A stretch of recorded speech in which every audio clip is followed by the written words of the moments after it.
जय जय रघुवीर समर्थ. गणाधीश जो ईश सर्वा गुणांचा, मुळारंभ आरंभ तो निर्गुणाचा. नमो शारदा मूळ चत्वार वाचा, गमू पंथ आनंत या राघवाचा. श्रीराम. रामा मी तव दास दास म्हणता, माते कशाचे भय. रामा जाईन ज्या स्थळी सुख घना, होईल तेथे जय. रामा या भुवनत्रयी तुझ विणा, नाही दुजा तारक. रामा तू सकलार्थ पूर्ण करिसी, तू तात मी बालक. जय जय रघुवीर समर्थ. नमस्कार श्रोते हो. मनाच्या श्लोकाचं आपण चिंतन करतोय, त्याच्यावर अभ्यास करतोय. कर्ममार्ग झाला, भक्तिमार्ग झाला, नामस्मरणाचं महत्त्व झालं, प्रभातीचं महत्त्व सांगून झालं. आता समर्थ आपल्याला ज्ञानमार्गाकडे नेत आहेत आणि हा ज्ञानमार्ग थोडासा कठीण आहे. म्हणजे खरं म्हटलं ना तर उपनिषदात जे तत्त्वज्ञान सांगितलं आहे ते सगळं ह्या 130 श्लोकाच्या पुढच्या श्लोकामध्ये हे अतिशय गहन असं तत्त्वज्ञान सांगितलेलं आहे. पण समर्थ इतके उत्तम दृष्टांत देतात आपल्याला आणि म्हणून ते आपल्याला समजतं, आपल्याला आकलन होतं आणि ते पटतंसुद्धा. आणि म्हणूनच आपण ह्या श्लोकांचा अभ्यास करतो आहे. 137वा श्लोक आपण मागच्या भागात पाहिला होता नाही का. जुने ठेवणे मीपणे आकळेना असं त्याचा पालुपद होतं, ध्रुवपद होतं. आणि तो विचार आपल्याला मनावर ठसवायचा आहे. जुने ठेवणे म्हणजे काय. जुनं वैभव आपल्याकडे आधीचंच आहे, पण तरीसुद्धा ते आमच्या जवळ असून आम्हाला समजत नाही आहे, आकलन होत नाही आहे. कारण त्याच्यावर मीपणाची खूप पुटप चढलेली आहेत. अहंकाराचे थरच्या थर त्याच्यावर चढल्यामुळे जे खरं वैभव आमच्याकडे आहे, धन आहे, संपत्ती आहे, ऐश्वर्य आहे, पण ते आम्हाला मात्र कळत नाही आहे. खरं तर आम्ही त्या सच्चिदानंद घनाचाच वारस आहोत, त्याचाच अंश आहोत. हे सत्य असलं, पटत असलं तरी ते वळत नाही, कळतं पण वळत नाही, अशी आमची स्थिती झाली आहे. आणि त्याच्याबद्दलच त्याला अनुषंगाने समर्थ आपल्याला 138व्या श्लोकात काय सांगतात बघूया. भ्रमेनाडळे वीतते गुप्त झाले, जीवा जन्म दारिद्र्य ठाकून आले. देहे बुद्धीचा निश्चयो जाटळेना, जुने ठेवणे मीपणे आकळेना. श्रीराम.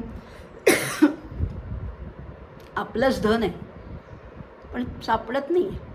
खरं तर अगदी आपल्या जवळ आहे, पण आपल्याला आपल्या भ्रांतीमुळे सापडत नाही. भ्रमे नाडळे वीत ते गुप्त झाले. भ्रमामुळे. आणि भ्रमशब्दाचे सुद्धा आपण दोन अर्थ बघणार आहोत. आत्ता आधी साधा अर्थ बघूया. या भ्रमामुळे आमच्याच जवळ असलेलं धन आम्हाला सापडत नाही आहे. आणि त्यामुळे झालं आहे काय की जन्मभर आम्ही दारिद्र्यच भोगतो आहे. दारिद्र्य पैशाचं नाही बरं का, विचारांचं दारिद्र्य, ज्ञानाचं दारिद्र्य आम्ही भोगतो आहोत. जन्म दारिद्र्य ठाकून आले. आणि देहबुद्धी अतिशय प्रबळ असल्यामुळे ते अनादि आत्मरूप आम्हाला काही केलं गवसत नाही, असा साधा अर्थ झाला. आता बघूया त्याच्यातला सखोल अर्थ, त्याच्यातला गुह्य अर्थ बघूया. खरं तर ना आपला आत्मा, अंतर्यामी अंतरात्मा जो आहे ना, तोच खरा मुख्य म्हणजे मूळ आनंदाचा झरा आहे.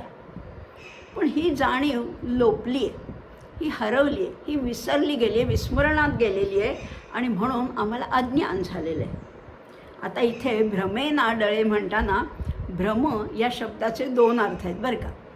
भ्रमण करणे हा एक अर्थ आहे. भ्रमणे आपण म्हणतो ना, परिभ्रमण, देशभ्रमण, भारतभ्रमण असं म्हणतो. तर भ्रमणे याचा अर्थ आहे एक म्हणजे पुष्कळ फिरणे, आणि दुसरा भ्रमाचा अर्थ आहे भ्रांती, त्या बुद्धीवर पडलेली पुट. आणि त्याच्यामुळे ज्ञान, खरं ज्ञान न समजता विपरीत ज्ञान होणं हा सुद्धा एक भ्रम आहे.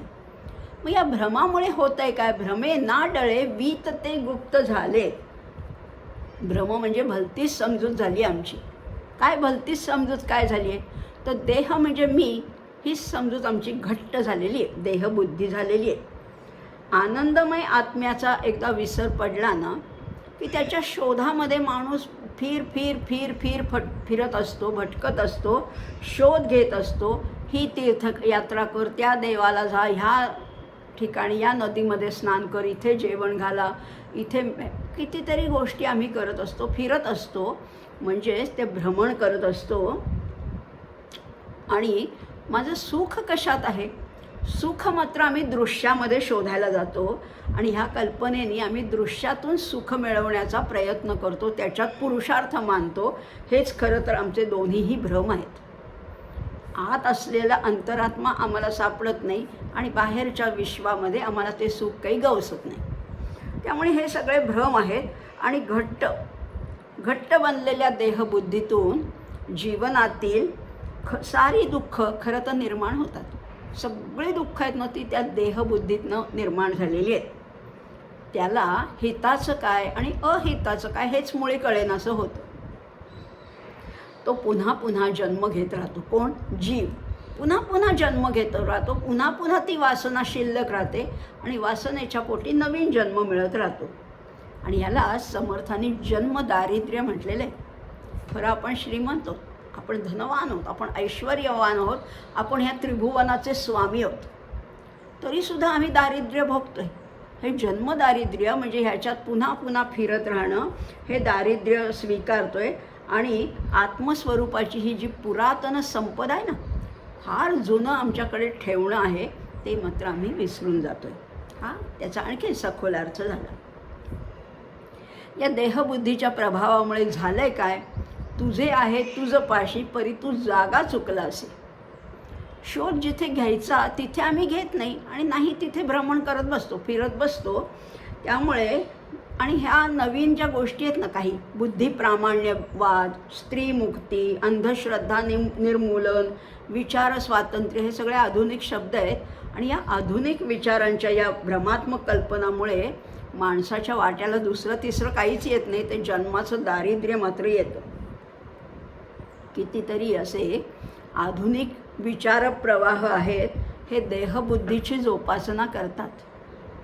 स्त्रीमुक्ती स्वातंत्र्य म्हणताना त्या आत्म्याला कुठे आहे? स्त्री आणि पुरुष हा भेदच नाही आहे त्याच्यामध्ये, पण आम्ही तो त्याच्यावर लादतो आणि म्हणून हे विचारप्रवाह आम्हाला आणखीन खाली नेतात, देहबुद्धीकडे, देहबुद्धी घट्ट करतात. आणि मग ह्या देहबुद्धीला काय आवडतं?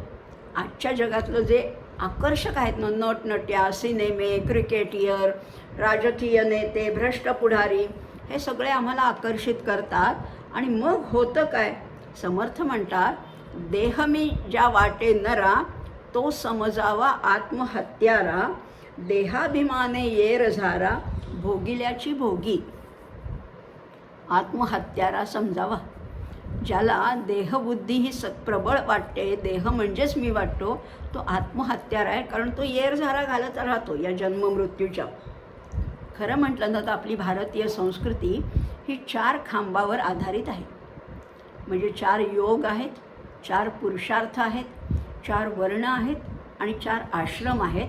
ही इतकी आदर्श व्यवस्था आमच्या पुरातन जुन्या अशा ऋषींनी घालून दिलेली आहे. पण जिथे याचा उगम झाला, जिथे ह्या संस्कृती उदयाला आली, तिथेच आज ती कालबाह्य ठरलेली आहे आणि पाश्चात्यांची विचारसरणी आम्ही आत्मसात केलेली आहे. या भारतातच त्या वर्णाला, त्या आश्रमाला, त्या योगाला, त्या पुरुषार्थाला किंमतच राहिली नाही आणि आम्ही पाश्चात्यांचं अंधानुकरण करतोय. त्यांची तथाकथित अशी सो कॉल्ड समाजव्यवस्था आम्ही आता अंगीकारलेली आहे. कशासाठी? खरं म्हटलं ना, ह्याच्यामागे फार मोठा विचार होता, ऋषींचा फार मोठा विचार होता. कारण सृष्टीमध्ये विविधता आहेच ना. सृष्टी ही विविध रंगांनी, आकारांनी, रूपांनी नटलेली आहे. समाजामध्ये सुद्धा समान सगळी लोक नाही आहेत, प्रत्येकजण वेगळं आहे. सगळ्या सृष्ट पदार्थामध्ये ही विविधता आहेच. जशी ती अचेतनात आहे तशी ती सचेतनात सुद्धा आहे. मग त्या विविधतेचं मूल्यांकन प्रकृती परिस्थितीप्रमाणे खरं तर वेगवेगळं व्हायला पाहिजे. आणि त्यातून निर्माण होणारी जी विषमता आहे ना, ती कधी कधी फार जाचक होते आणि त्यातून संघर्ष निर्माण होतो, समाजामध्ये अस्वास्थ्य निर्माण होतं. या सगळ्या गोष्टी आहेत. पण भारतीय संस्कृतीने याचा सखोल विचार केला होता. या सगळ्याचं विकेंद्रीकरण केलं होतं, डिसेंट्रलायझेशन केलं होतं. आणि म्हणूनच या विविधतेमध्ये समतोल राहावा, या विविधतेच्या आश्रयाने असणाऱ्या सगळ्या शक्ती एकाच ठिकाणी एकवटायला नको, त्यांचं विकेंद्रीकरण व्हावं. आणि म्हणून या सगळ्या शक्ती त्याला एक नियम घालून दिला होता. सगळ्यांना आपापलं हित साधता यावं. शूद्र असू दे, क्षत्रिय असू दे, वैश्य असू दे, नाही तर ब्राह्मण असू दे, सगळ्यांना आपापलं हित जपण्याचा अधिकार आहेच ना. मग ते साधता यावं, प्रत्येकाला समाधान लाभावं, कुणी त्याच्यामध्ये उपेक्षित राहू नये, कुणी दुर्लक्षित राहू नये, लुबाडला जाऊ नये, आक्रमक होऊ नये. आणि म्हणूनच ही वर्णाश्रम पद्धती आपल्याकडे सुरू केली.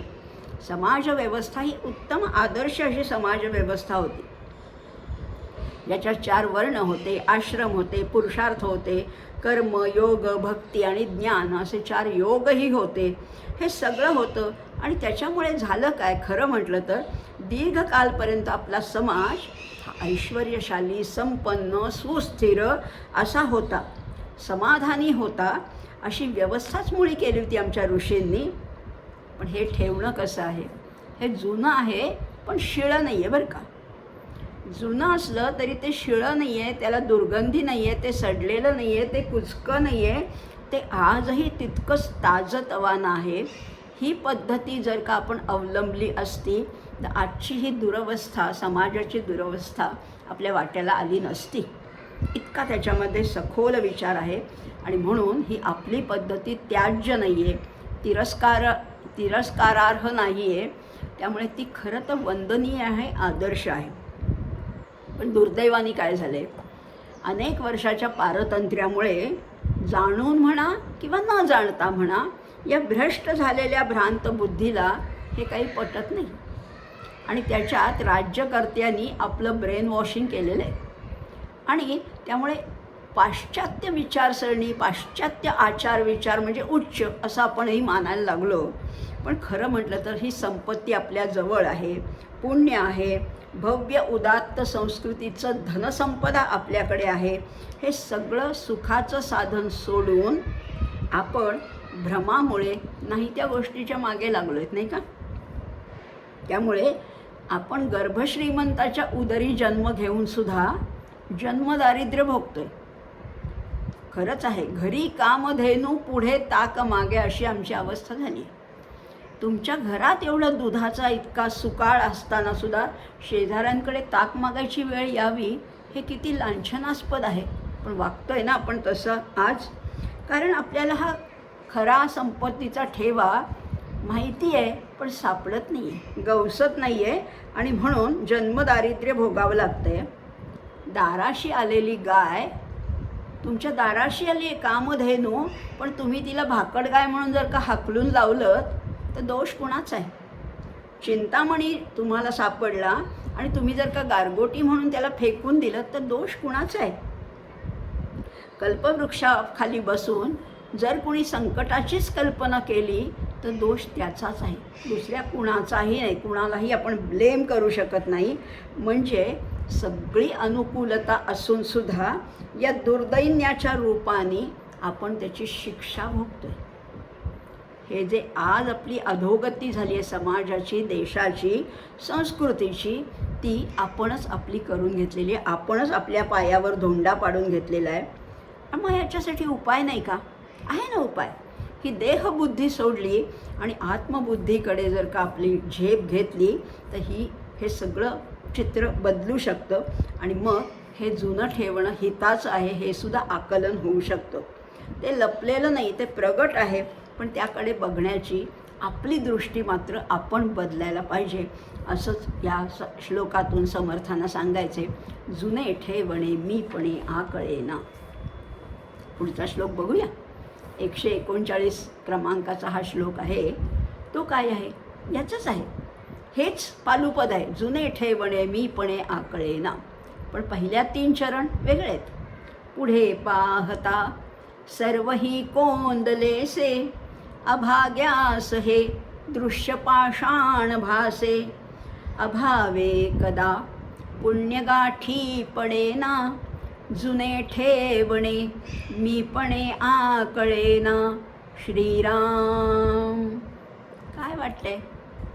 काय झाली काय परिस्थिती? पुढे पाहता सर्वही कोंदलेसे. खरं म्हटलं ना तर ते आत्मतत्व कुठे? ते काही कोंडून ठेवलं नाही, ते लपवून ठेवलं नाही, ते सगळीकडे आहे, उघड आहे, प्रगट आहे, संपूर्ण भरलेलं आहे. परंतु भाग्यहीन जो माणूस आहे, दुर्भागी जो आहे, त्याला भगवंताची मूर्ती याच्यामध्ये पाषाणच दिसतो. आणि खरा जो ज्ञानी आहे त्याला सगळ्या पाषाणामध्ये सुद्धा देव दिसतो. सगळीकडे किडा, मुंगी, पशु, पक्षी, सिंह, ससा या सगळ्यामध्ये त्याला परमेश्वर दिसतो. आणि जो अज्ञानी आहे त्याला परमेश्वराच्या मूर्तीमध्ये सुद्धा परमेश्वर नाही दिसत, पाषाण दिसतो. आणि म्हणून म्हटले अभाग्यास हे दृश्य पाषाण भासे. आणि मग होतं काय? अभावे कदा पुण्यगाठी पडेना. अभावे म्हणजे ज्ञानाचा अभाव आहे आणि भावाचाही अभावच आहे ना. अभावे म्हणजे भावहीन, भाव नाही, भक्ती नाही. आणि म्हणून कधी पुण्य त्याला संचय होतच नाही आहे. भगवंत आहे ही भावनाच त्याच्याकडे नाही, त्यामुळे पुण्याचा संचय घडत नाही. आणि मग जुनं ठेवणं मीपणे आकळत नाही. असं झालं शब्दशः अर्थ. या सगळ्या विश्वाचं मूल द्रव्य काय आहे? मूळ घटक काय आहे? सगळ्याचं आहे तो आत्मानंद. हा सगळ्याचं मूल द्रव्य आहे. याचाच अर्थ तो कुठे आहे? तो आत्मानंद सजीवात आहे, निर्जीवात आहे, चराचरात आहे, सगुणात आहे, निर्गुणात आहे. एका आनंदाहून इथे दुसरा पदार्थच नाही आहे. दुसरा पदार्थच नाही आहे. हे जर खरे असेल तर भक्त ज्या पाषाण मूर्तीच्या रूपाने ईश्वराची आराधना करतात त्याच्यात सुद्धा ईश्वर दिसायला पाहिजे ना. त्या मूर्तीमध्ये तर परमानंद असायला पाहिजे, पण तो आनंद पाहण्याची पात्रताच आमच्याकडे नाही आहे. आणि म्हणून त्याला केवळ सगळीकडे पाषाणच दिसतं, सगळं दृश्यच दिसतं, सगळं जडच वस्तू त्याला दिसतात. मात्र आमचा भगवंत कसा आहे? षडैश्वर्य गुणसंपन्न आहे. 6 प्रकारचं वैभव त्याच्याकडे. ऐश्वर्य आहे, धर्म आहे, यश आहे, श्री आहे, वैराग्य आहे, ज्ञान आहे. हा गुणांचा समुदाय त्याच्याकडे आहे. आणि ज्याच्यापाशी भगवान तो खरा भाग्यवान. इतकी सोपी साधी व्याख्या आहे. मग आम्हाला भाग्यवान नाही का होता येणार? नाही ना. आमच्याकडे भगवंत नाही आहे, बाकी सगळं वैभव आहे. ज्याच्यापाशी भगवंत नाही तो भाग्यहीन, तो करंटा. समर्थ तर त्याला करंटा म्हणतात, दुर्दैवी म्हणतात, दुर्भागी म्हणतात. पण भगवंत आहेच, सगळीकडे हा भगवंत आहे अशी ज्याची निश्चित धारणा आहे तर त्याला भाव म्हटलं आहे. आणि हा भाव जिथे नाही त्याला अभाव म्हटलेलं आहे. हा अभाव. आणि जिथे अभाव आहे तिथे पुण्य नाहीच. अभाव असला तर पुण्य नाहीच. मग या जगामध्ये परमेश्वर आहे, सगळीकडे तो देव भरून राहिलेला आहे, जळी स्थळी काष्ठी पाषाणी. अशी भावना होण्यासाठी आधी त्या बुद्धीवर, त्या मनावर संस्कार व्हायला पाहिजे. कशाचे संस्कार? संत साहित्याचे संस्कार व्हायला पाहिजे. विनोबा तर ह्या दृष्टीला ईशावास्य दृष्टी असं म्हणतात. आहे का आमच्याकडे ईशावास्य दृष्टी? अहो भगवंत सगळीकडे नटलेला आहे. ही झाडं, वेली, पशु, पक्षी, फळं, फुलं या सगळ्यामध्ये तो भरून राहिला आहे. अगदी हत्तीपासून ते मुंगीपर्यंत, डायनॉसॉरपासून ते फुलपाखरापर्यंत आणि उधळणाऱ्या अशा स्वैर घोड्यापासून संथ अशा गोगलगाईपर्यंत जे काही आहे, जो काही चैतन्याचा आविष्कार आहे तो भगवंतच आहे. मग इतका उघडपणाने भगवंत दिसत असताना अभाग्याला मात्र तो दिसत नाही. अभाग्याला ते झाड दिसतं, फूल दिसतं, पान दिसतं, पण भगवंत काही केल्या दिसत नाही. अशी दृष्टी मात्र खरं तर आपल्याकडे हवी. ज्याच्याकडे ही दृष्टी नाही आहे त्याला सगळं पाषाणच आहे. आणि म्हणून देवळातली मूर्तीसुद्धा त्याला पाषाणाची वाटते. संगमरवराची मूर्ती आहे, चांदीची मूर्ती आहे, मातीची मूर्ती आहे, त्याला तेवढंच दिसतं, त्याच्यातलं अधिष्ठान दिसत नाही. त्याच्यातलं प्रतिष्ठापना ज्या परमेश्वराची त्याच्यामध्ये झालेली आहे ते काही त्याला दिसत नाही. आणि सगळीकडे परमात्मा असूनसुद्धा न दिसणं ही वस्तुस्थिती नाही आहे, तर ही खरं म्हटलं तर एक प्रकारची मानसिक अशी रुग्णता आहे, हा रोग आहे. बघा, पुण्यकर्म घडण्यासाठी अंतःकरणामध्ये काय हवं? प्रेम हवं, सद्भावना हवी, श्रद्धा हवी, हे असायला पाहिजे. प्रेम, वात्सल्य, करुणा, भावना यामुळे जीवनामध्ये खरं म्हटलं तर मांगल्य निर्माण होतं, पवित्रता जीवनामध्ये ह्याच्यामुळे येते. पातिव्रत्य म्हणा, मातृभक्ती म्हणा, राष्ट्रप्रेम म्हणा, गुरुकृपा म्हणा, हे शब्द कसे आहेत? हे विज्ञाननिष्ठ नसतील, पण त्याच्यामुळे मानवी जीवन अतिशय सुंदर होतं. जगायचं कशासाठी हे ह्या शब्दामुळे कळतं. देशप्रेम आहे, जाज्वल्य अशी राष्ट्रनिष्ठा आहे, याच्यामुळे जीवन सुंदर घडत जातं. पण अहंकारामुळे होतं काय की मनुष्य या सगळ्या गोष्टींना नाकारतो, या संकल्पनाच नाकारतो आणि आपल्या जुन्या ठेवण्याला मुकतो. ते त्याला मिळतच नाही. बघा हां, हे विशाल असं ब्रह्मांड किती विविधतेने नटलेलं आहे.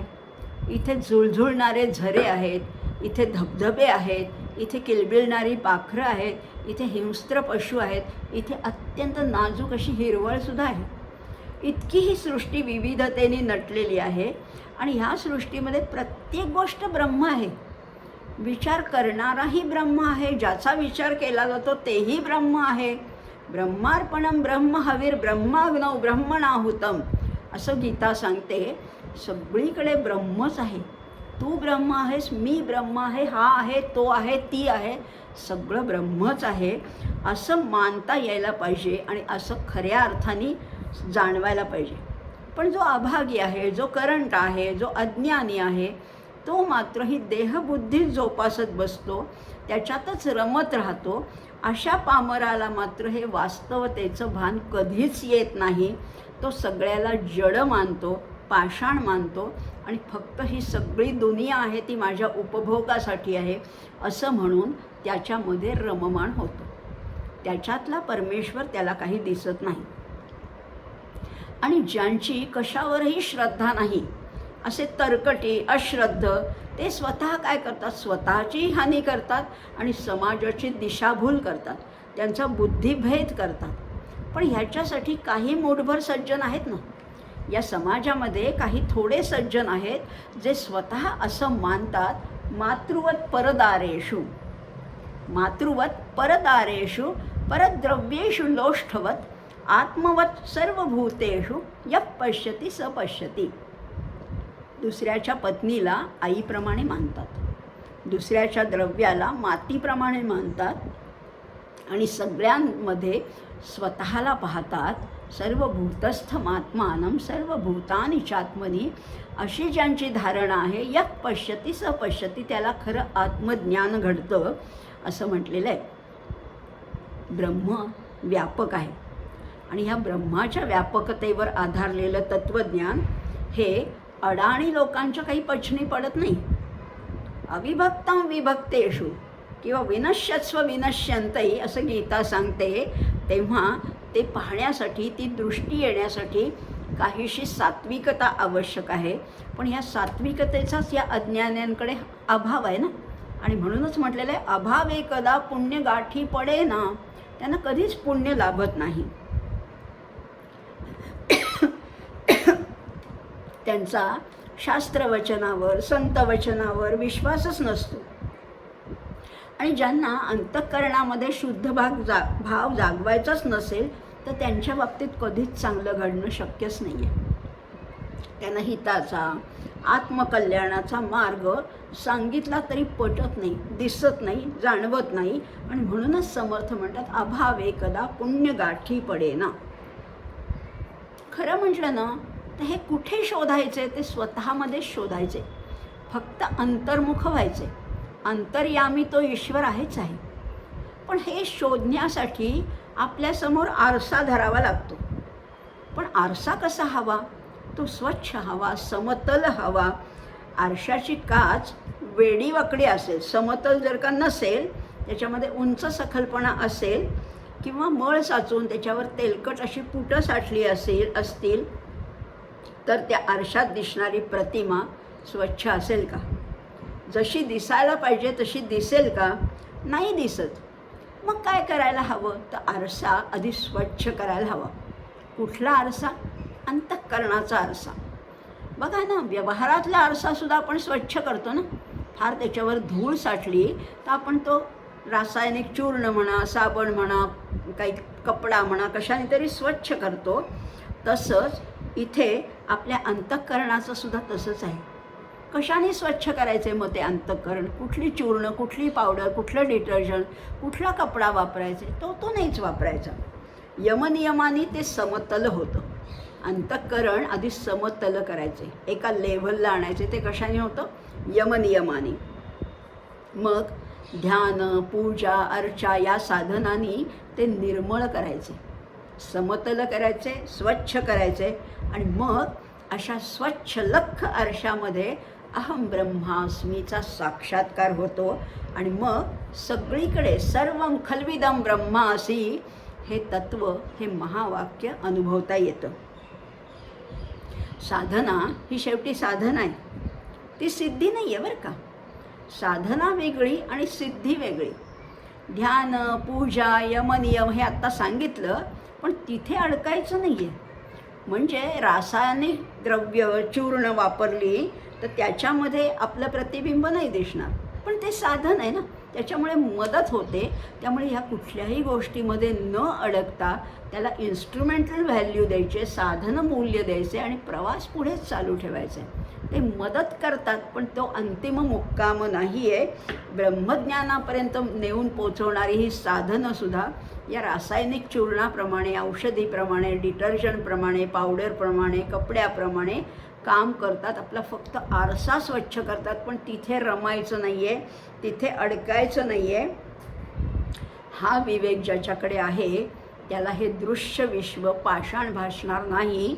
त्यामध्ये सुद्धा त्या प्रत्येक ठिकाणी या भगवंताचा साक्षात्कार होऊ शकेल, इतकं सामर्थ्य त्याच्यामध्ये आहे. आणि म्हणूनच समर्थांनी म्हटलेलं आहे, अभाग्यास हे दृश्य पाषाण भासे. पण आपण अभागी नाही आहोत, आपण भाग्यवंत. अहो, भगवंत माझ्या हृदयात राहतोय, मी अभागी कसा असेल? ही दृष्टी यायला पाहिजे. आणि जशी दृष्टी तशी सृष्टी भासायला लागेल. असंच या मनाच्या श्लोकाचं फलित आहे. 139वा श्लोक आपण पाहिला. पुढचा श्लोक बघूया. 140. जयाचे तया चुकले प्राप्त नाही, गुणे गोविले जाहले दुःख देही, गुणावेगळी वृत्ती तेही वळेना, जुने ठेवणे मीपणे आकळेना. श्रीराम. हे आत्मस्वरूप आहे ना, हे कुणाच्या मालकीचं आहे? त्याचा मालक कोण आहे? त्याचा स्वामी कोण आहे? अहो, तुम्हीच आहात. ज्याची त्यालाच मालकी आहे. माझं आत्मस्वरूप माझ्या मालकीचं आहे, माझ्या स्वामित्व माझंच आहे त्याच्यावर. परंतु ते आम्ही गमावल्यामुळे ज्याचं त्याला काही मिळत नाही. जयाचे तया चुकले, ते मिळत नाही आहे, प्राप्त नाही. काय होतं की जीव हा त्रिगुणामध्ये अडकतो. या त्रिगुणाच्या बंधनामध्ये सत्व, रज, तम हे त्रिगुण त्याला घेरतात आणि त्याला अडकवतात. आणि म्हणून तो मूळ स्वरूप विसरून जातो. आणि मग त्याला देहामध्ये दुःख भोगावं लागतं. बरं, त्याची वृत्ती त्या गुणाच्या कक्षेतून काही केल्या बाहेर पडत नाही. आणि म्हणून जुनं ठेवणं त्याला काही आकलन होत नाही, असा साधा अर्थ झाला. बघा, प्रकृती ही त्रिगुणात्मक आहे. सजीवांच्या रचनेत असं दिसून येतं की मूळची स्वतंत्र असलेली जी चेतना आहे, जी चित्कला आहे, ती त्रिगुणामुळे देहाशी बांधल्यासारखी होते. चित्कला ही मुक्त आहे, चेतना ही स्वतंत्र आहे, पण ते त्रिगुण तिला बांधतात, तिला अडकवतात. आणि म्हणून ती बांधल्यासारखी होते. बांधली खरी जात नाही बरं का, ती अलिप्त आहे. ती म्हणू शकते की गुणागुणेषु वर्तंत, पण ती बांधल्यासारखी होते काही काळ. आणि हा जो आत्मा आहे ना, परमात्म्याचं प्रतिबिंब माझ्या जीवात्म्यामध्ये पडलेलं आहे. आणि हा प्रतिबिंब रूपाने देहात राहणारा जो आत्मा आहे तो स्वतःला परिच्छिन्न समजतो. परिच्छिन्न म्हणजे तुकडा समजतो. हा वेगळा, तो वेगळा, ती वेगळी, हे मोठे लोक आहेत, हे यकश्चित लोक आहे आणि मी वेगळा आहे, असा परिच्छिन्न तो समजतो आणि त्यामुळे त्याला त्या देहाची सुखदुःख खरी तर भोगावी लागतात. मूळचे आपल्या मालकीचं असलेलं स्वातंत्र्य मात्र तो गमावून बसतो. खरं त्याचंच आहे, सगळी सत्ता त्याचीच आहे, पण तरीसुद्धा तो भाडेकरूसारखा राहतो आणि तो दीनवाणा होतो, सगळं स्वातंत्र्य गमावून बसतो. प्रकृती कशी आहे? त्रिगुणात्मक आहे हे आपण पाहिलं, पण तशीच ती शक्तिरूप असल्यामुळे ती गतिमान असते. तिच्यामध्ये अनेक शक्ती आहेत आणि म्हणून ती गतिमान आहे. वृत्तीच्या रूपाने ती आपलं अस्तित्व प्रगट करत असते आणि मग आपण तिच्याशी समरस होतो आणि वाहवत जातो. जशी वृत्ती वाहवत जाते, वृत्तीचे तरंग उठत जातात, तसे आम्ही त्याच्याबरोबर वाहवत जातो. कारण आपल्यावर या त्रिगुणाचा अंमल आहे, त्याचा परिणाम आहे, त्याचा प्रभाव आहे, त्याचा पगडा आहे. पण आपण कोण आहोत? देह नाही आहोत, मन नाही आहोत, वृत्ती पण नाही आहे, असं भान राखायला पाहिजे. मनोबुद्धी अहंकार चित्तानी नाहम, मी कोणीच नाही आहे, मी चिदानंद रूप आहे, हे सारखं भान राखायला पाहिजे. आणि स्वतःकडे साक्षी भावाने वेगळेपणाने पाहण्याचा प्रयत्नही करायला पाहिजे. हे देह आहे ना, हा मला काही काळापुरता लाभलेलं हे त्या आत्म्याचं हे घर आहे, एवढाच विचार करायचा आहे. त्यामुळे मी ह्याच्यापेक्षा पूर्ण वेगळा आहे. पण हे सगळं होण्यासाठी या सूक्ष्म देहावर आधी ताबा यायला लागतो. कारण सूक्ष्म देह हा वृत्तिमय आहे आणि सूक्ष्म देहावर ताबा कुणाकडनं शिकायची ही कला? तर ही सद्गुरूंकडनं ही कला शिकायची असते. वस्तुतः या आत्मस्वरूपावर आपला हक्क आहे, आपली मालकी आहे, आपलं स्वामित्व आहे. परंतु तरीसुद्धा आपला जन्मसिद्ध हक्क आहे, पण श्रद्धेच्या अभावामुळे आणि देहबुद्धीच्या प्रभावामुळे आपल्याला त्या आत्मस्वरूपाचा अनुभव काही केल्या प्राप्त होत नाही. त्रिगुणात्मक देहाशी तादात्म्य पावल्यामुळे मनुष्य त्रिगुणातच अडकतो. रज आणि तम त्याला त्रास देतात. म्हणून गीता आपल्याला सांगते त्रिगुणातीत व्हायचे, पलीकडे जायचे. आणि माऊलींनी सुद्धा हरिपाठात हेच सांगितले बरं का. त्रिगुण असार निर्गुण हे सार, सारासार विचार हरिपाठ. सगळ्याच्या पलीकडे जायचं. सत्वगुण उत्तम असला तरी सत्वगुणात सुद्धा अडकायचं नाही, त्याही पलीकडे जायचं आहे. कारण अहो त्रिगुण हीच मुळी माया आहे. तिने आत्मस्वरूपाला असं घट्ट झाकून टाकलं आहे की माणसाला त्या आत्मस्वरूपाचं विस्मरण होतं. खरं म्हटलं ना, ईश्वर हा सगळ्या प्राणीमात्रांच्या हृदयामध्ये वास करतो. ईश्वर सर्वभूतानां हृद्देशेर्जुन तिष्ठती. त्या हृदयस्थ परमेश्वराचं वर्णन अनेक ठिकाणी केलं. गीतेमध्ये तर 3 ठिकाणी म्हटलेले, सर्वस्य चाहं हृदि सन्निविष्टो. 13व्या अध्यायामध्ये म्हटलं हृदि सर्वस्य विष्ठित. आणि नारायण उपनिषदामध्ये तर फार सुंदर त्याचं वर्णन केलं आहे. ती भाषा तर अत्यंत अनुभवजन्य आहे, प्रत्ययकारी अशी भाषा आहे. हृदयामध्ये दहराकाश आहे. या दहराकाशामध्ये जणू काही निळ्या मेघातून तळपणाऱ्या तेजस्वी आणि निवार शुकाप्रमाणे सूक्ष्म अशी एक ज्योत सुवर्ण प्रकाशाप्रमाणे तेवत असते आणि त्या ज्योतीमध्येच परमात्मा वास करतो. त्याला अंतर्ज्योती म्हटलेलं आहे, त्याला आत्मज्योती म्हटलेलं आहे. नारायण उपनिषद सांगतं तस्य शिखायामध्ये परमात्मा व्यवस्थित. तो परमात्मा त्या दहराकाशामध्ये राहतोय. प्राणीमात्रांच्या संदर्भात किंवा भूतमात्रांच्या वस्तुजाताच्या संदर्भात हे सगळं सत्यच आहे. पण वस्तुस्थितीचा केवळ साक्षात्कार करून घ्यायचा असतो. नेमकं तेवढंच आम्हाला जमत नाही, तेवढंच आमच्याकडनं घडत नाही. आणि म्हणूनच समर्थांनी म्हटलेलं आहे, जयाचे तया चूकले प्राप्त नाही. तुकाराम महाराज म्हणतात, तुझे आहे तुझं पाशी परी तू जागा चुकलासी. अहो अशीच आपली अवस्था आहे नाही का. काखेत कळसा आणि गावाला वळसा. ही म्हणसुद्धा तत्वतः हाच अर्थ सांगते. अगदी व्यावहारिक इंद्रियगम्य वस्तूच्या बाबतीत सुद्धा असाच अनुभव येतो नाही का. घरात ठेवलेली सुद्धा बघा, आपल्याला काहीतरी एखादी गोष्ट जपून ठेवायची असते आणि म्हणून ती आपण व्यवस्थित ठेवलेली असते. पण अतिव्यवस्थित ठेवलेली गोष्टच आपल्याला सापडत नाही. इथेही तसंच झालं. माहिती आहे, पट्ट आहे, शब्दांनी सगळं आम्हाला माहिती आहे की तो अंतरात्मा कसा आहे, तो आत्माराम कसा आहे, तोच सगळं आनंदाचं मूलस्थान आहे. माहिती आहे हो, सापडत नाही ना. फार नीट ठेवलं आहे त्याला, फार नीट ठेवल्यामुळेच सापडत नाही. आणि ब्रह्म कसं आहे ते मायेने झाकलं आहे. या ब्रह्मावर मायेचं आवरण आलेलं आहे. पुरुष हा प्रकृतीच्या पाशामध्ये गुंतलेला आहे. ईशावास्यमध्ये सुद्धा हेच म्हटलं आहे ना, सत्याचे मुख सोन्याच्या पात्राने, सोन्याच्या झाकणाने झाकलेलं आहे. त्यामुळे तस्य अपिहितम मुखम हिरण्यवर्णेन पात्रेण तस्यापिहितम मुखम असं म्हटलेलं आहे. मग अगदी मोठमोठी भली भली माणसं, चांगली शिकलेली माणसंसुद्धा या मायेच्या प्रभावातून दूर होऊ शकत नाही. तर आम्ही तर सामान्य प्रापंचिक जन, हा त्रिगुणाचा जो पडदा आहे ना, तो पगडा जो आहे ना, तो ह्या ज्ञानाला कुंठित करून टाकतो, या ज्ञानशक्तीला. आणि काय होतं त्यामुळे, खऱ्या सत्यापेक्षा त्याचं झाकणच आम्हाला ॲट्रॅक्टिव्ह वाटतं. सत्य काय आहे बघायला जातच नाही, त्या झाकणामध्येच आम्ही अडकून जातो, त्याचंच आकर्षण वाटतं. आणि व्यवहारात सुद्धा आहे ना, पॅकिंगचा मोह आम्हालाही आहे. फार ॲट्रॅक्टिव्ह पॅकिंग केलं असलं, आतमध्ये काही फारसा कचरा जरी असला तरी आम्ही ते उत्सुकतेने विकत घेतो ना. इथेही तसंच झालं. आम्ही पॅकिंगला भुललो आहे.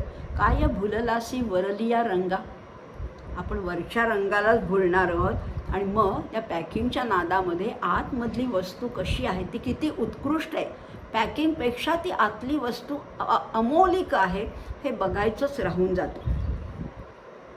आणि मनुष्य आत्मज्ञानापासून दुरावतो तो असा. ज्ञानाची साधनं असलेली इंद्रिय, मन, बुद्धी ही सगळी सत्व रज तमांनी व्यापली आहेत. आणि म्हणून ती सगळी दूषित आहेत, प्रदूषित आहेत. ती सत्याचं यथार्थ ज्ञान करूनच देऊ शकत नाहीत. आणि मग त्यातून वाट्याला काय येतं, केवळ आणि केवळ दुःख वाट्याला येतं.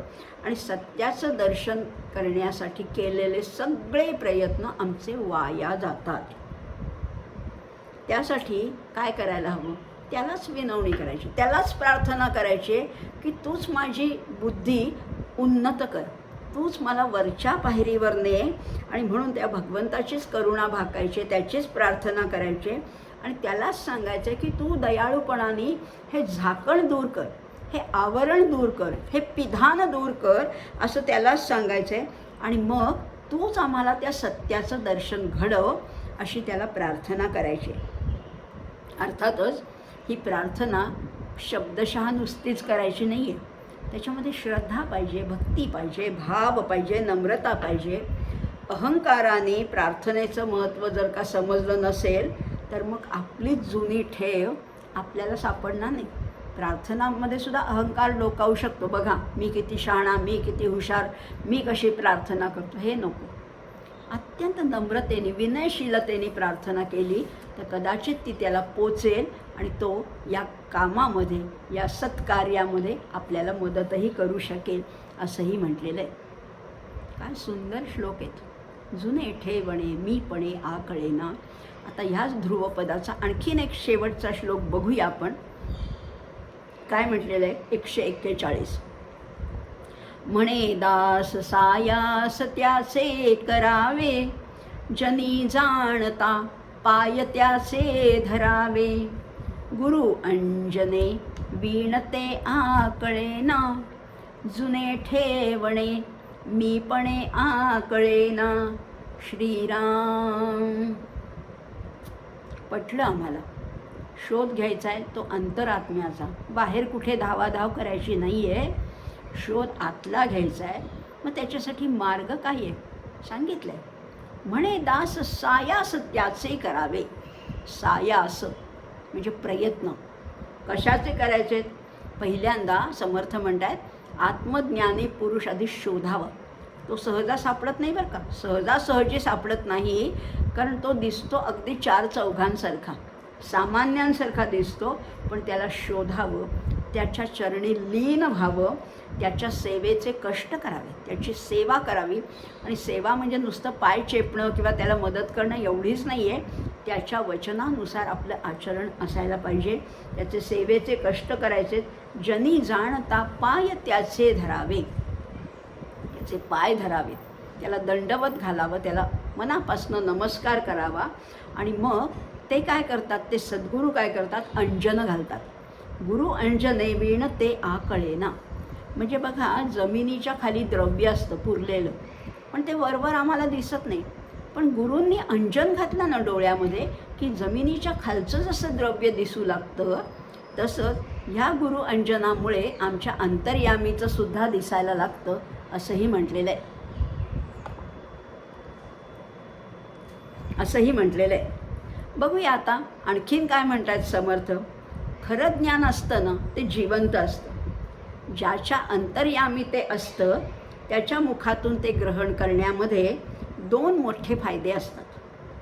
जिवंत ज्ञान जिवंत व्यक्तीच्या द्वारे जिवंत कानाने ऐकलं की त्याचा परिणाम वेगळाच असतो. बघा ना, 2 पुस्तकं एकावर एक ठेवली, अनेक वर्ष ठेवली, तर ह्या पुस्तकातलं ज्ञान त्या पुस्तकात जाईल का? नाही जाणार. पण तेच पुस्तक जर एखाद्या जिवंत व्यक्तीने जर का लिहिलं असेल, म्हणजे त्याचं आत्मानुभूतीचं सगळं ज्ञान त्या पुस्तकात असेल, तर ते पुस्तक वाचताना आपल्याला थोडं तरी काही आकलन होतं. आणि तेच एखादी व्यक्ती, जाणकार ज्ञानी व्यक्ती अज्ञानी व्यक्तींना जेव्हा तळमळीने सांगते, तेव्हा ते ज्ञान निश्चितपणाने झिरपतंच. आणि म्हणून खरं ज्ञान हे जिवंतच असतं. ज्याच्या अंतर्यामी ते असतं, त्याच्या मुखातून ग्रहण करण्यामध्ये फार धन्यता आहे. आणि म्हणून ते चटकन आत्मसातसुद्धा होतं. जिवंत ज्ञान हे आनंदमय पुरुषाकडनं घेतलं तर ते थोड्या श्रमामध्ये आणि थोड्या अवधीमध्ये पुष्कळ देऊन जातं. आणि हा सात्विक ज्ञानाचा एक घटक आहे, एक लक्षण आहे. थोड्या काळामध्ये, थोड्या कष्टामध्ये पुष्कळ गोष्ट मिळते. सात्विक अन्नसुद्धा असंच असतं नाही का? थोडं खाल्लं तरी पोट भरतं. बाहेरचं हॉटेलातलं तुम्ही कितीही खाल्लं तरी समाधानही नाही आणि पोटही भरणार नाही, उलट काहीतरी बिघाडच होईल. त्यामुळे हे ज्ञान थोड्या अवधीमध्ये, थोड्या कष्टामध्ये पुष्कळ काही देऊन जातं. आणि ही भाग्याची गोष्टच खरं तर समजायला हवी. समाजामध्ये ज्ञानी पुरुषांची तशी कमी नाही आहे बरं का, थोडेच असतात, पण प्रत्येक युगामध्ये ज्ञानी पुरुष असतातच असतात. आणि म्हणून त्यांचा शोध घ्यावा, त्यांच्या सहवासात राहावं, हा समर्थांचा आग्रह आहे. आणि म्हणून म्हणतात, म्हणे दास सायास त्याचे करावे. आणि गीताही सांगते ना, तद्विद्धी प्रणिपातेन परिप्रश्नेन सेवया. मग हे सगळं साधण्यासाठी काय करायला हवं? दृश्य जगाचा शोध घेणाऱ्या विज्ञानामध्ये सुद्धा या संशोधकांच्या काही खुणा किंवा काही खुबी असतात.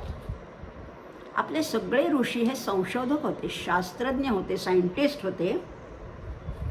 ते सगळं शिकण्यासाठी कुणाचा आधार घ्यायचा आहे? अनुभवी विज्ञान, ज्याला ज्ञान आणि विज्ञान दोन्ही ठाऊक आहे, अशा ज्ञानी पुरुषांच्या जवळ राहण्याचा प्रयत्न करावा, त्यांच्या संगतीत राहावं. आणि मग त्या मानाने आता हे जर का व्यवहारात जर का विज्ञान शिकायचं असेल तर एखाद्या जाणकार व्यक्तीच्या जवळ राहावं लागतं. मग अध्यात्मविद्या ही तर त्याच्यापेक्षा कितीतरी सूक्ष्म आहे. मग अध्यात्माचं ज्ञान प्राप्त करून घ्यायचं असेल तर किती सूक्ष्म अभ्यास करायला पाहिजे, म्हणजे तो आत्मस्वरूपाचा शोध आणखीन सूक्ष्म आहे. मग त्याच्यात आपल्यामध्ये अंतर्यामी विलसणारं जे आत्मचैतन्य आहे किंवा जे वृत्तिमय जगत आहे ते अभ्यासावं लागतं. त्याचं संशोधन करणं कठीण आहे, कारण वृत्तीचे तरंग एका पाठोपाठ एक येत असतात. त्याचा अभ्यास करणं तसं म्हटलं तर अवघड आहे. पण या संशोधनातल्या ज्या खुबी आहेत, जी मर्म आहेत, ती मात्र सद्गुरू आपल्याला बरोबर नेमकेपणाने समजावून सांगतात. आणि मग आत्मस्वरूपाची एक नवी दृष्टी देण्याचं फार मोठं काम आमचे सद्गुरू करत असतात. इथे सायास शब्द वापरला आहे. सायास म्हणजे सेवा आणि पाय धरणं म्हणजे प्रणिपात. त्यामुळे तद्विद्धी प्रणिपातेन हा श्लोक इथे अत्यंत उचित आहे असंही म्हणता येईल. पण जर का सद्गुरू अनुकूल नसतील तर बाकीचे सगळे उपाय व्यर्थ ठरतात. सद्गुरूंना शरण जाणं हा सगळ्यात उत्तम मार्ग आहे. सद्गुरू वाचोनी सापडेण्या सोय, धरावे ते पाय आधी आधी असंच म्हटलेलं आहे. कारण सद्गुरू आपल्याला जीवनाकडे बघण्याची नवी दृष्टी देतात. गुरु अंजने वीण ते आकळेना, याचा अर्थ इथे अंजनाचा अर्थ काही लोक मारुती घेतात, अंजनेय घेतात बरं का. तसा असूही शकेल, पण अंजनीचा पुत्रही असू शकेल, पण इथे गुरु अंजन म्हणजे डोळ्यात अंजन घालतात, हाच खरा तर अर्थ आहे. पण बघा नुसती प्रवचन ऐकून शब्दज्ञान प्राप्त होईल. पुष्कळ ऐकलंय, पुष्कळ वाचलंय, शब्दज्ञान प्राप्त होईल, पण सद्गुरू काय करतात, प्रत्यक्ष अनुभूती देतात. अनुभूतीजन्य ज्ञान मिळतं आणि सद्गुरूंचे बोल हे अत्यंत अनुभवसंपन्न असतात, मोलाचे असतात. मात्र सद्गुरूंना शरण गेल्याशिवाय त्यांच्या बोलाचा अर्थही समजत नाही. कारण जर का अहंकाराने गेलात तुम्ही सद्गुरूंना शरण, पण अहंकार हा त्या आत्मज्ञानाच्या मार्गातला सगळ्यात मोठा अडथळा आहे. मग त्याच्यासाठी दोघंही त्याच तोडीचे असावे लागतात, सद्गुरू आणि सत्शिष्य. ज्ञान देणारे सद्गुरू निस्पृह, उदार, कनवाळू असले तरी ज्ञान घेण्याची पात्रतासुद्धा सिद्ध व्हावी लागते. शिष्याचा सुद्धा अधिकार आधी सिद्ध व्हायला पाहिजे. आणि खरंच आहे, आपलं हित, आपलं कल्याण, आपली उन्नती साधायची असेल तर उत्तम जाणकार अशा गुरूंकडे जावं आणि त्यांचे पाय धरावे. मात्र विनम्रतेने, जिज्ञासेने, विनयाने पुन्हा पुन्हा प्रश्न विचारून ही सिद्धता आळस न करता शिष्यानी आपली पात्रता सिद्ध करावी लागते. पिप्पलाद ऋषींकडे जेव्हा 6 शिष्य गेले तेव्हा गुरूंनी सांगितलं की 1 वर्षभर तुम्ही ब्रह्मचर्य व्रत पालन करून माझ्या आश्रमात राहा, मी 1 वर्षाने ज्ञान देईल. पण त्यांच्याकडे ती निष्ठा होती, ती तळमळ होती, तेवढा धीर होता आणि तेवढा विश्वासही होता. हे सगळं जमण्यासाठी आधी शिष्यानी पात्रता सिद्ध करावी लागते. आणि आपल्या शरीराच्या अवयवामधलं उत्तमांग कुठलं आहे ते मस्तक. आणि मस्तक हे गुरूंच्या अगदी जे कनिष्ठ अंग आहे, जे खालचं अंग आहे, त्या पायावर ठेवणं म्हणजे शरणागती आहे. की तुमचं कनिष्ठ अंग, तुमचे पाय आणि माझं उत्तमांग अगदी समानच आहे. माझ्या उत्तमांगापेक्षा सुद्धा तुमचे पाय श्रेष्ठ आहेत असंही म्हणता येईल. माझं मस्तक हे इतक्या कमी योग्यतेचं आहे, अशी न्यूनत्वाची भावना, दीनत्वाची भावना स्वतःकडे घ्यावी आणि त्यांच्याबद्दल परम आदराची भावना असावी. सद्गुरूंबद्दल बऱ्याच वेळेला ती तशी नसते आणि म्हणून हे गुरु शिष्यांचं नातं काही फुलत नाही. तेव्हा तिथे नमस्कार हा नुसता उपचार ठरतो. पण गुरूंनी दिलेला मंत्र म्हणजे विशिष्ट रीतीने सिद्ध केलेला मंत्र जर का गुरूंनी दिला तर जणू काही डोळ्यात अंजन घातल्याप्रमाणे लख्ख प्रकाश पडतो आणि मग ते भूमिगत द्रव्य पाहण्याचं सामर्थ्यही शिष्याला मिळतं.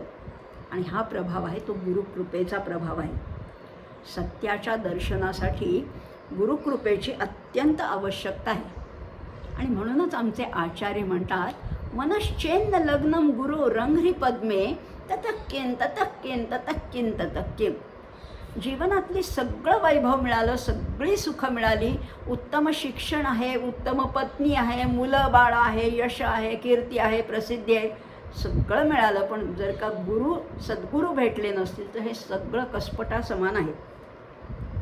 आणि म्हणून इथे या श्लोकामध्ये या श्लोक पंचकाचा समारोप केलेला आहे. जुनं ठेवणं म्हणजे काय, तर आपली परंपरा, धर्मशास्त्र, अध्यात्म, आपला अर्थ, कामाचा विचार आहे, किंवा भरतवर्षामध्ये ज्याला मान्यता प्राप्त झाली आहे ती समाजविषयक धारणा आहे, आपले नीतिनियम आहेत, आपलं तत्त्वज्ञान आहे, आपला इतिहास आहे, रामायण आहे, महाभारतासारखे ग्रंथ आहेत, हे सगळं आमचं ठेवणं आहे.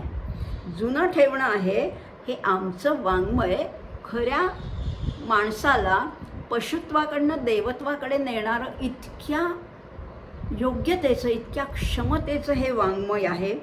नराचा नारायण करण्याचं सामर्थ्य याच्यात सगळ्यात आहे, या वैभवात आहे. पण तरीसुद्धा जर का आम्ही पाश्चात्यांच्या अंधानुकरणाच्या मागे लागून स्वतःचं वैभव विसरणार असू तर त्याला कोण काय करणार. आणि म्हणून समर्थ अत्यंत खंत बाळगतायत आणि ते म्हणतात, जुने ठेवणे मीपणे आकळेना. खरं म्हटलं तर आपल्या संस्कृतीमध्ये सगळ्यांची सोय पाहिली आहे, सगळ्यांचं हित पाहिलं आहे, सगळ्यांचं कल्याण पाहिलेलं आहे. पण हे मात्र आपण विसरत चाललेलो आहोत. पण आपण हे समर्थांचे शब्द अगदी मनावर कोरून ठेवण्यासारखे आहेत. जुने ठेवणे मीपणे आकळेना. थांबूया. जय जय रघुवीर समर्थ.